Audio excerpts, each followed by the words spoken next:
प्रचार कार्य अवरुद्ध जैसा हो गया। पुराने समय में संत विचरण करते थे, बड़ी बड़ी जमातें, और जमात में घूम के ही साधु पक्के होते थे। हमारे महाराज बताते थे कि जमात नहीं घूमे तो साधु साई नियम कानून नहीं आते थे, क्योंकि सुख दुख सहन करते, मान अपमान सहन करते, जमातों में घूमते, 2-2 3-3 दिन चना चबेनी में गुजारना पड़ता। ठाकुर जी को चना भोग लग गया, एक इतना चना सबको बट गया, कोई नहीं मिला, जंगल है, पैदल चल रहे हैं, नहीं मिला कोई साधन, सुख दुख में। और जहां जहां पहुंचे, महीना महीना 2-2 महीना ठाकुर जी बैठे हैं, खूब भोज भंडारे हो रहे हैं, उत्सव हो रहा है। तो जिस गांव में 10-5 दिन जमात रुक गई, वो गांव का गांव वैष्णव हो गया। तो उस काल में जो प्राचीन बड़े बड़े मंदिर बने और स्थान बने और सिद्धों के स्थान बने, वो जमातों के कारण ही बने। आज इतनी बड़ी जमात कोई दिखाई पड़ती है? ज्यादा पुरानी बात नहीं है, 50-60 साल पुरानी बात है। श्री महंत अर्जुन दास जी महाराज, श्री महंत अर्जुन दास जी महाराज, खाकचौक अयोध्या के संस्थापक, अयोध्या खाकचौक के संस्थापक श्री महंत अर्जुन दास जी महाराज, जिनके शिष्य इस समय बर्फानी दादा हैं, सिद्ध संत हैं वो भी। तो उनकी जमात में न्यूनतम साधु रहते थे 700-800। कितने? 700-800। और महाराज जी बताते थे, महाराज जी तो बहुत उनकी जमात में घूमे, 2-2 हजार तक साधु उनकी जमात में रहते थे, 2-2 हजार साधु, और सब त्यागी, अखंड विभूति धारण करने वाले, एक लंगोटी और शरीर पर अखंड विभूति ब्रह्मपात्र, कोई कपड़ा नहीं शरीर पर। तो महाराज जी कहते थे क्या करें, हमने वो दृश्य देखा है जहाँ 1000-2 हजार साधु वो पेड़ों के नीचे धूना चिताकर पड़ गए, कपड़ा मुंह से ढककर के भजन में बैठे, ऐसे लगता था माना ये हजारों ऋषि मुनि महात्मा प्रकट होकर भजन कर रहे। बड़े बड़े राजा महाराज दर्शन करने आते थे। श्री राजा रघुवीर दास जी महाराज चित्रकूट वाले, उनकी जमात में 1200 साधु, न्यूनतम साधु उनके यहाँ 1200 रहते थे। बस अंतर ये था कि रघुवीर दास जी की जमात में सब मेल के साधु रहते थे, त्यागी भी रहते, वस्त्रधारी भी रहते, सब रहते, पर अर्जुन दास जी की जमात में त्यागी ही ज्यादा रहते थे। अन्य साधुओं को भी मना नहीं था, पर त्यागियों का माहौल ज्यादा था, त्यागी ज्यादा संत रहते थे। श्री उड़िया जगन्नाथ दास जी महाराज, पापड़िया मठ, जगन्नाथपुरी के उड़िया जगन्नाथ दास जी, तो उनकी भी जमात में 1200 साधु, 800 700 साधु रहते थे। इस तरह से भक्ति का प्रचार होता था। तो ऐसे ही गागरोनगढ़ में एक संत जमात लेकर के पधारे, महंत जी जमात के सहित पधारे। जमात जब चलती है, अब तो जमातों की परंपरा लुप्त जैसी हो गई, तो जमात में क्या होता है कि एक तो जमात के ठाकुर जी होते, ठाकुर जी का डोला रहता है, बहुत बड़ा डोला नहीं होता है, और जमात के ठाकुर जी धातु में विग्रह होते हैं, छोटे स्वरूप होते हैं। आपने देखा होगा पुराने स्थानों में बहुत ठाकुर जी, अयोध्या में देखिए पुराने स्थानों में बहुत ठाकुर जी दिखाई पड़ेंगे, हमारे खाक चौक में देखो, वृंदावन, जहां भी पुराने स्थान है, और तमाम लाल जी और तमाम ठाकुर जी। अरे भैया इतने ठाकुर जी कहाँ से है? बोले ये संतों की जमात के ठाकुर हैं, बूढ़े हो गए जहोगे, अब ठाकुर जी धाम में विराजमान कर दिए। इस तरह से जमात, हमारे स्थान ठाकुर जी के स्थान में भी श्री मलुकदास जी के जमात के ठाकुर जी विराजमान है। युगल किशोर सीताराम जी महाराज, इतने सुंदर स्वरूप है। मलुकदास जी के साथ जमात में ही रहते थे, वो जमात के ठाकुर जी, जमातिया ठाकुर जी हैं। इसलिए आज भी कुंभ वगैरह के अवसर पर वे ठाकुर जी स्थान से चल करके जाते हैं, क्योंकि मेला समान, मेला की जिम्मेवारी उन्हीं की है। एक मंदिर के ठाकुर जी जो मंदिर में रहते हैं, और एक यात्रा के ठाकुर जी, जमात के ठाकुर जी, विशेष उत्सव होता है तो वे जमात में ठाकुर जी पधारते हैं। तो संत एक तो महंत जी के ठाकुर जी होते हैं, और जमात पड़ जाती है और वहां सीधा सामान लोग पहुंचा देते हैं, वहीं खूब चकाचक रसोई बनती है, और वहीं खूब कथा कीर्तन स्तुति भोज भंडारा सब चलता है। फिर कोई श्रद्धालु उसके मन में भाव जगता है कि हमारे घर में संत पधारे, तो आकर न्योता देता है, और न्योता देता है तो ठाकुर जी का डोला सस्ता है, ठाकुर जी डोला में विराजमान होते हैं, हनुमान जी के निशान सस्ते हैं, नागा साधु अपना पटा लेकर के, तलवार लेकर, लाठी लेकर भांजते हुए, ढोल नगाड़ा बज रहा है, महंत जी चल रहे हैं, और बाकी साधु श्री राम जय जय राम कीर्तन कर रहे हैं, और सब दुनिया दर्शन करती, जिसके घर में जाते ऊपर से नीचे तक साधु ही साधु, जय जयकार होती। इस तरह से फिर लोगों को प्रेरणा होती, हमारे घर में संत आवे, हमारे घर में संत आवे, हमारे घर में संत आवे। ये पुरानी परंपरा थी। और कोई भी साधु बिना ठाकुर जी के नहीं रहते थे उस जमाने में। कोई भी साधु, एक सालिग्राम जी तो हर साधु रखता, उनको बटुआ ठाकुर कहते। बटुआ ठाकुर, बटुआ में ठाकुर जी गले में बांध लिए। तो अब वो जमात के जो ठाकुर जी होते वो तो मुख्य होते, और बटुआ ठाकुर सब साधुओं के अलग अलग होते। सब ठाकुर जी को स्नान ध्यान कराए, सेवा पूजा तिलक स्वरूप किए, तुलसी दल चढ़ाए, और सब अपने अपने बटुआ ठाकुर को वहीं पधरा दिए। वो टेम्परेरी एक मंदिर कपड़े का बन जाता, छत्ता लग जाता, ठाकुर जी का छत्ता लग जाता, चारों ओर से कपड़ा हो जाता। लाल जी वहां बैठे, जमात के मुखिया मालिक ठाकुर जी, और सब संत अपने अपने ठाकुर बटुआ वहां रख देते। वहीं सबको एक साथ भोग लग जाता, वहीं सबकी एक साथ आरती हो जाती। इस तरह की परंपरा पुराने समय में थी। पुराने संत बिना ठाकुर जी के नहीं चलते थे। हमको एक घटना स्मरण हो आती है। हरिद्वार कुंभ था, अब हरिद्वार कुंभ आने वाला है एक आध साल पीछे, 2010 में हरिद्वार कुंभ है। तो अभी माने ये करीब 10 वर्ष पुरानी बात है। तो हरिद्वार कुंभ में अपने राम जा रहे थे, तो ठाकुर जी तो जमात के पहले ही पहुंच गए थे कुंभ में। सालिग्राम जी ठाकुर जी सब पहुंच गए थे, साधु भी पहुंच गए थे वहां। और अपने राम स्थान में रामनवमी उत्सव करके शाम को ही, रात में ही बस से निकलना था हमको। तो हम जैसी आरती शयन आरती करा के महाराज जी को दंडोत करके जाने लगे, तो हमारे महाराज बोले, खाक चौक वाले महाराज चल दिए। हाँ महाराज। वाह, ठाकुर जी कहाँ हैं? महाराज जी ठाकुर जी तो पहले ही मेला में पहुंच गए। ठाकुर जी, हे भगवान गया वैराग्य, कुछ नहीं, ऐसे बोलते थे महाराज। अरे भगवान, हे भगवान, राम राम। पुराने साधु बिना ठाकुर जी के स्थान से पैर नहीं रखते थे, चल दिए। अरे वे चले गए तो चले गए, तुम्हारे ठाकुर कहाँ हैं? हमने कहा महाराज जी सब हमारी ठाकुर जी तो हैं, वहां गए वो भी हमारी हैं। अरे ये तो ठीक है, पर बिना ठाकुर जी के साथ नहीं चलना चाहिए। गले में तुलसी मुख में राम, हृदय विराजत सालिग्राम, हृदय विराजत सालिग्राम, ये बार बार बोलने लगे। और बोलते बोलते हाथ पैर धो के भीतर, ठाकुर जी की शयन हो गई थी, भीतर मंदिर में घुसे, एक मलमल का कपड़ा फाड़ करके, और एक पहाड़ी बाबा के सेवेसी नरसिंह सालिग्राम जी, उनको तुलसी दल और पुष्प में बांध करके उनकी गांठ बांध दी। वो बटुआ तो था नहीं इतने जल्दी, वो गांठ बांध के वो ठाकुर जी हम बोले इधर आ, दंडोत किया, गले में बांध दिया ठाकुर जी को, ले अब जाओ।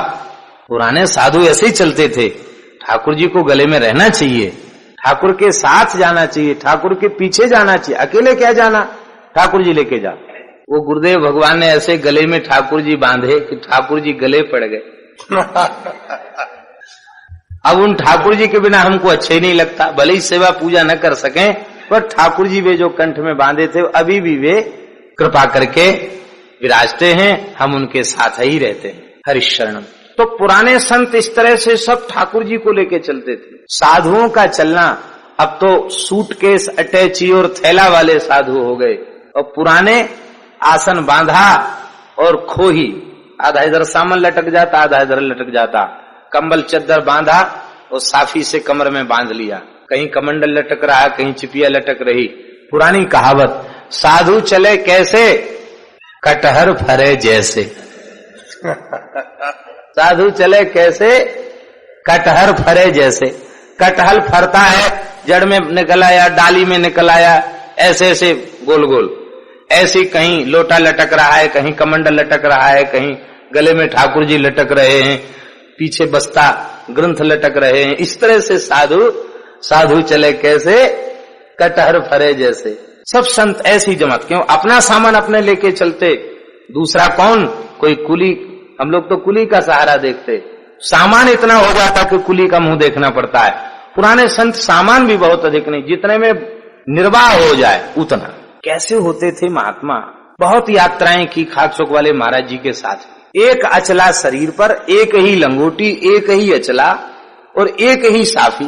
जीवन में दूसरा अचला नहीं रखा, दूसरी लंगोटी नहीं रखी, दूसरी साफी नहीं रखी, और एक इतनी सी झोली पीली सी, उसके बीच वाले भाग में एक रामायण का छोटा सा गुटका, गीता जी उसमें, और तुलसी के बड़े बड़े हीरा, और एक सुमरणी, गोपी चंदन और रोली नारियल की डिब्बी में, नारियल के उसमें पात्र में, और एक तरफ कुछ कंठी, बस इतना ही सामान उसमें रहता। और एक तरफ जो है कुछ रुपया पैसा, गोपी चंदन वो रहता है। बस एक हाथ में कमंडल, एक हाथ में झोली, शरीर पर जो कपड़ा है सो हो गए। आसन कंधे पे डाल लेते, कमरिया कंधे पे ही डाल लेते, हो गया। नासिक कुंभ में जाना था, हमसे बोले तुम तैयार होके आ जाना, हम थैला सजा के ले आए। तो महाराज जी बोले कितना बड़ा परिवार है? तो कितना बड़ा परिवार है? लड़के बच्चे संग लेके चल रहे हो? हंसकर बोले हम तो बच्चे ही थे। अरे बोले इतना? देखो उनको महाराज कुछ ग्रंथ हैं पढ़ने के, कुछ तिलक स्वरूप का सामान, माला, कम से कम सामान रखना चाहिए। वाह तुम अच्छे चल रहे हो हमारी सेवा में, अपना सामान ला दोगे कि हमारी सेवा करो? कम करो सामान। तो जो पहने थे वो और एक जोड़ी और कपड़ा रखने दिए, थोड़े से थैला में सब हमारा सामान आ गया। केवल समझो तिलक, झोली और माला, चंदन बस यही रह गए। वो कहाँ कहाँ पूरे महाराष्ट्र में घूमे। वो सब संत जमात के सहित संत वहां पधारे और वहां आज भी वो जमात वाला स्थल है। काली आहू सिंध नदी के तट पर सब संतों की जमात पड़ गई। तो संतों की जब जमात पड़ती थी तो संत क्या करते थे? अब ये पुरानी बातें हैं, सब धीरे धीरे लुप्त जैसी इतिहास बन करके रह गई, कथा बन करके रह गई। तो क्या होता था कि जब संत जमात लेकर किसी राजा के यहाँ पधारते थे, किसी रियासत में जाते थे, तो पुराना कायदा ये था, वहां ठाकुर को स्नान ध्यान करा के ठाकुर जी का चरणामृत एक कटोरी में, चांदी की कटोरी रहती उसको, चांदी की कटोरी में चरणामृत और एक चांदी की कटोरी में मिश्री, चरणामृत और मिश्री, तुलसी दल, ये राजा के पास अपने जमात के कोतवाल के द्वारा भेजते। साधुओं में भी पद होते हैं, कुठारी, भंडारी, रसोईया, पुजारी, कोतवाल। कोतवाल भी होता है जो सब अनुशासनात्मक कार्यवाही करता है, वो जमात में सब साधुओं पर अनुशासन रखता है, नियंत्रण रखता है। तो कोतवाल के द्वारा, अधिकारी के द्वारा वो महंत जी चरणामृत और प्रसाद राजा के यहाँ भेजते। राजा उस चरणामृत प्रसाद को पूरा का पूरा अपने पात्र में ले लेता और सबको बांट देता। तो इसका तात्पर्य होता था कि राजा ने जमात के स्वागत को स्वीकार कर लिया है, रियासत में चाहे जितने दिन तक संत विराजमान रह सकते हैं, ये उसका तात्पर्य होता था। और राजा ने चरणामृत और एक मिश्री का टुकड़ा दे करके कहा अच्छा महाराज, इसका मतलब होता था राजा की श्रद्धा पूरी, अब ठाकुर जी उठाओ और आज की तो रसोई बना खा लो, फिर आगे बढ़ो। ये मतलब पूरा चरणामृत और मिश्री ले ले तो इसका मतलब होता राजा ने जमात की पधरावनी को स्वीकार कर लिया है। संत रह बाहर राजा के ऊपर नहीं होता, प्रजा सेवा करती, लेकिन राजा से अनुमति लेना आवश्यक हुआ करती थी। राजा घोषणा भी कर देता था, भाई देखो जमात 1 महीना यहाँ रुकेगी, 15 दिन सेवा होगी राजमहल की तरफ से, 15 दिन सेवा होगी आम जनता की तरफ से।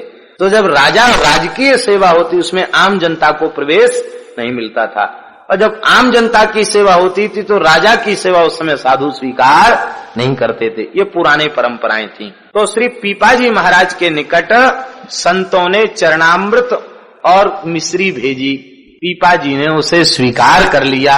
स्वीकार कर लिया इसका मतलब है कि सब संत भगवान यहाँ विराजे, ये पीपाजी ने हृदय से स्वीकार कर लिया। क्योंकि परंपरा है ना, पिताजी भी स्वीकार करते आ रहे हैं, इसलिए पीपाजी ने भी स्वीकार कर लिया।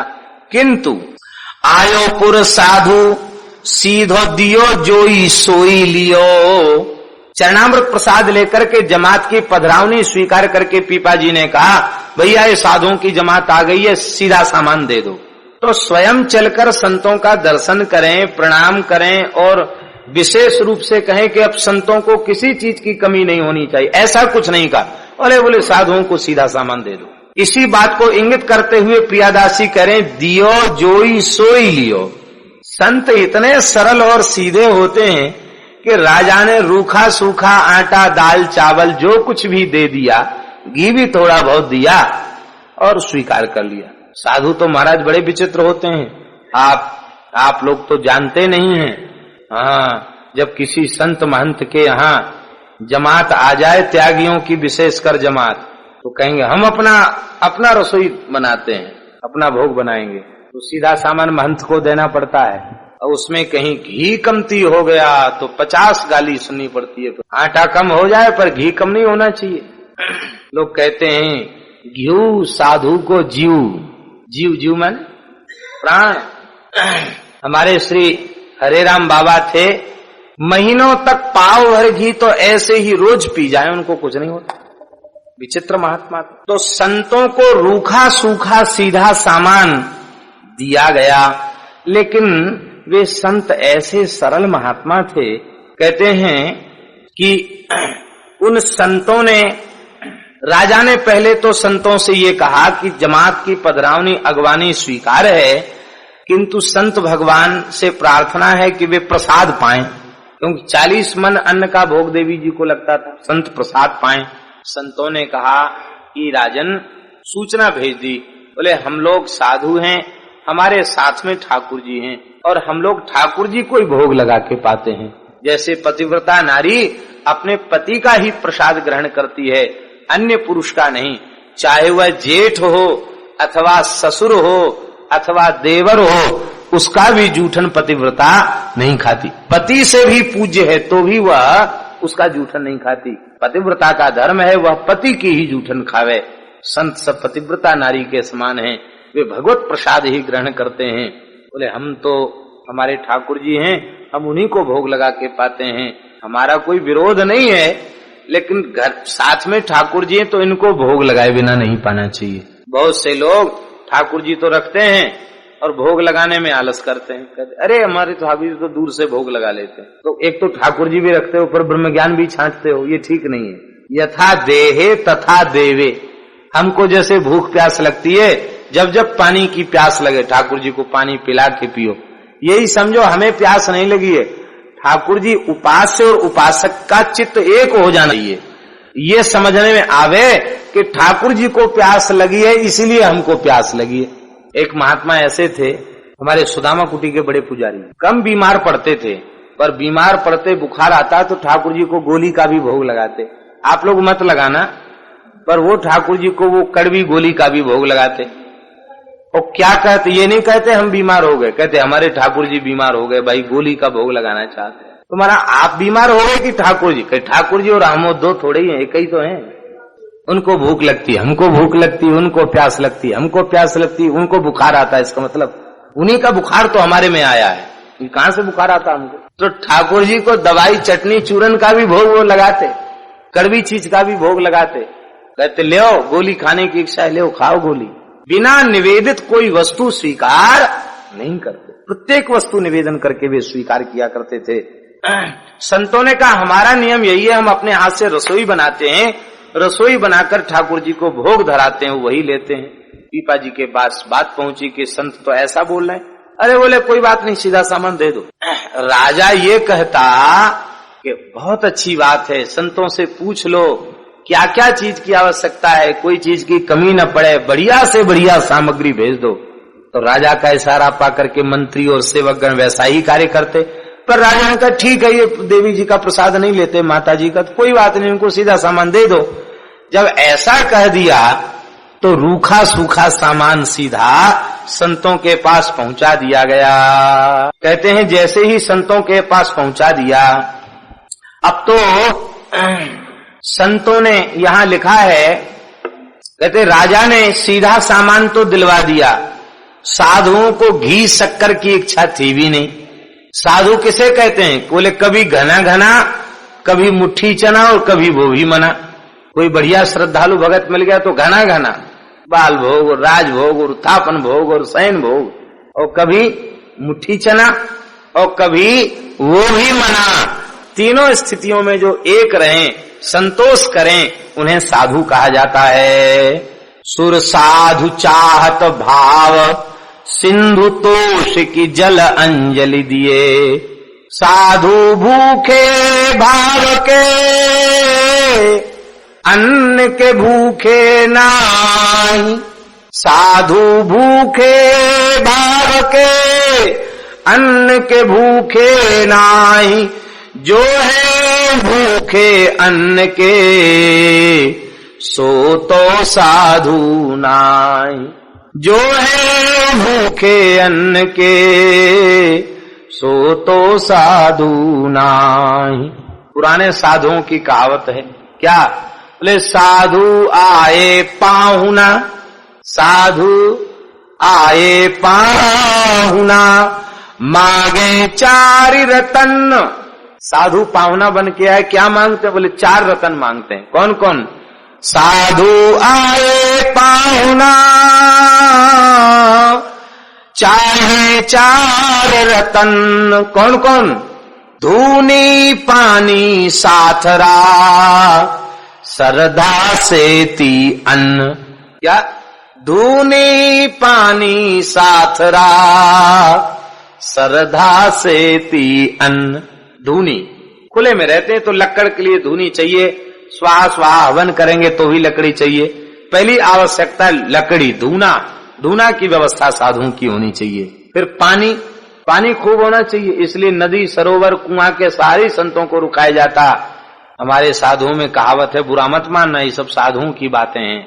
साधु मरे नहाए नहाए, बैरागी मरे नहाए नहाए, सन्यासी मरे खाए खाए, क्योंकि उनके यहाँ मधुकरी भिक्षा अग्नि का स्पर्श करते नहीं, इसलिए रोटी मांग लाए और प्रसाद पा लिया, भिक्षा करके पा लिया।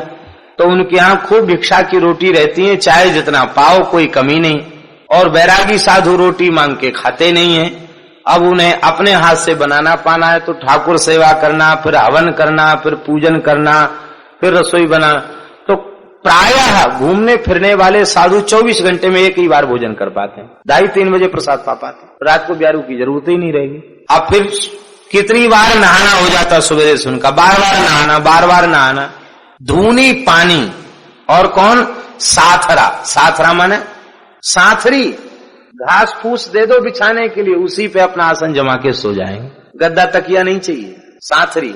और श्रद्धा सेती अन्न, श्रद्धा पूर्वक रूखा सूखा अन्न, बस इतना मिल जाए, नेक्सा आटा और राम रस और आलू मिल जाए, उसी में वे संतुष्ट हो जाते हैं, उन्हें फिर घी तेल की भी जरूरत नहीं रहती। श्रद्धा सेती अन्न, क्योंकि संतों को तो सिखाया ही जाता है, कब हूं कहूं या रहनी रहूंगो, श्री रघुवीर कृपालु कृपाते संत स्वभाव गहूंगो, जथालाभ संतोष सदा काहू सो कछु न चाहूंगो, कबहू कहो या रहनी रहूंगो। वैराग्यम परमम भाग्यम, संतों के लिए क्या है, संतों का भाग्य क्या है, उनका वैराग्य ही भाग्य है। वैराग्यम परमम भाग्यम संतोषम परमं धनम, विरक्तों का धन क्या है, संतोष। वैराग्यम परमं भाग्यम संतोषम परमं धनम, विश्वासम परमं मित्रम निर्द्वंदम परमं सुखम, विश्वास ही उनका मित्र है और निर्द्वंद रहना यही उनका सुख है, यही उनका परम सुख है। संत समझ गए कि इनके पिताजी तो बड़े संत सेवी थे, संत बप्पा राय, कड़वा राय, पर पीपाजी तो लगता है कोरे शक्ति के उपासक हैं, ये अभी वैष्णव संतों से जुड़े हुए नहीं हैं, ये देवी जी के उपासक हैं। अच्छा है, चलो इतने पर भी श्रद्धा तो है, उन्होंने आटा दाल चावल कुछ न कुछ तो भेजा ठाकुर जी के भोग की सामग्री, बहुत अच्छी बात है। अब तो संतों ने आहू काली सिंध नदी के संगम में स्नान किया, स्नान करके बड़े प्रेम से ठाकुर जी का भोग बनाया। जैसे ही भोग धराया तो भोग धराते समय जमात के जो महंत जी थे उन्होंने आंख में आंसू भर के ठाकुर जी से कहा, हे नाथ कितना भगत राजा है? कितनी श्रद्धा निष्ठा पूर्वक भगवती शक्ति की उपासना करता है। आज इस राजा का अन्न आपको भी भोग के रूप में सामने धराया जा रहा है, तो महाराज सेत मेत में नहीं खाना चाहिए। हमारे महाराज जी कहते थे कि साधु बोले ठाकुर जी से कि महाराज यहाँ तो आपको भोग लगा के कुछ थोड़ा सा परिश्रम करना पड़ेगा।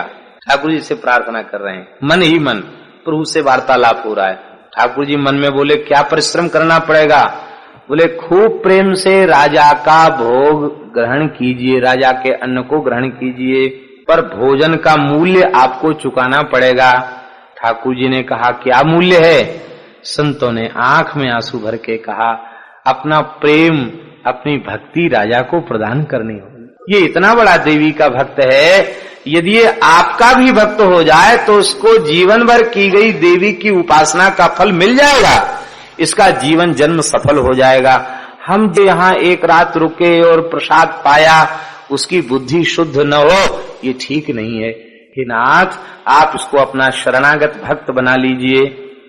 महाराज जैसे ही उन्होंने बड़े प्रेम से भोग लगाया, और भोग ही नहीं लगाया, अर्घा का जल घुमाया, हनुमान जी, विश्वक्सेन आदि पार्षद भगवान के नैवेद्य की सुरक्षा में आ गए, और भोग धरा करके जैसे ही भोग लगाया, भगवत प्रसाद का लालच तो सभी देवी देवताओं के भीतर रहता है। प्रेम से भोग लगाया, और भोग लगाने के बाद संतों की पंगत बैठी। संत जब पंगत में बैठते हैं तो ऐसे ही पाने नहीं लग जाते हैं, उनकी विधियां बड़ी विचित्र होती हैं। पहले पंगत की सीताराम बुलेगी, फिर सब साधु आकर बैठेंगे पंक्तिबद्ध होकर, अपना कमंडल और अपना जल लेकर बैठेंगे। फिर सबसे पहले कीर्तन होगा, जय सीताराम सीताराम सीताराम, जय सीताराम जय सीताराम सीताराम सीताराम, जय सीताराम, जय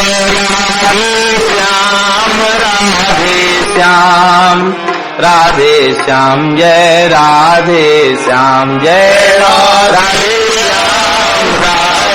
श्याम राधे श्याम जय राधे